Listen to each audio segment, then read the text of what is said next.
Hey everybody, welcome to Kimmel'sIrishPub.com. Tonight we're going to talk a little bit about TV. It's fall premiere week, at least I think it's close to fall premiere week, but one of my shows came out and I figured I'm going to start highlighting some of the shows that I like to watch and share some of the information with you in case you would like to watch them or at least give you some more insight on them. I'm not going to do episode by episode, but I'll highlight some of the things that I see throughout the TV series or the entire season. So tonight, it's about Lethal Weapon. So Lethal Weapon, it's in season 2, and I remember seeing the advertisements for it last year when it first came out, and I was like, who could do Riggs and Murtaugh like Danny Glover and Mel Gibson? Nobody can. And you have to think about that. If you're going to start watching a show, don't think of it as a runoff. It's the same theory behind it, same plot line, the partners who get along, don't get along, that whole thing. But don't compare them to Mel Gibson and Danny Glover and enjoy it for what it is. It stars Damon Wayans, and I'm going to try this, Clayne Crawford. So Damon Wayans, I think a lot of people know. Clayne Crawford, maybe not so much. I remember him. One of the movies I saw him in was Walk to Remember. Watch it, good movie. If you want to read the book, go ahead and read the book. I don't think he's in the book. He's the actor who plays a character in the movie. He was also in a little bit of 24. I always did kind of like him. But I tell you what, the two of them in this TV show have excellent chemistry.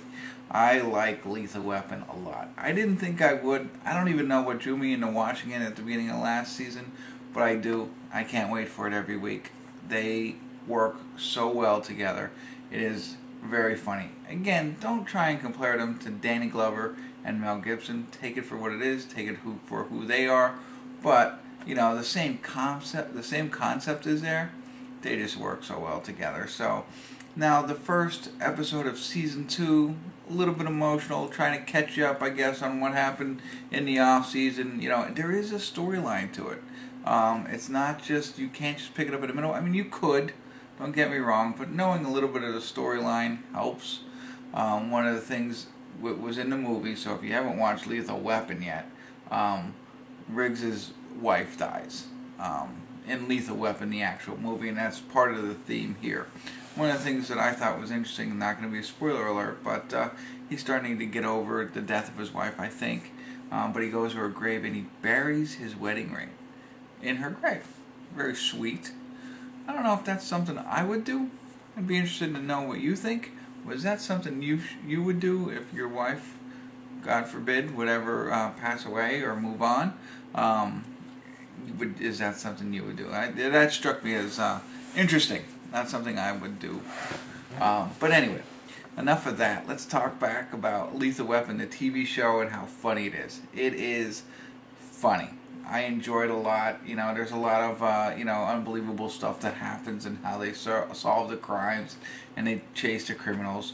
But I would recommend that you watch it. And if you haven't seen season 1, check out season 1 first. Again, the first episode of season 2 is not maybe one that you want to start off with because it's a little heavier than I think the rest of the season 1. So that's my recommendation for you. Check out Lethal Weapon.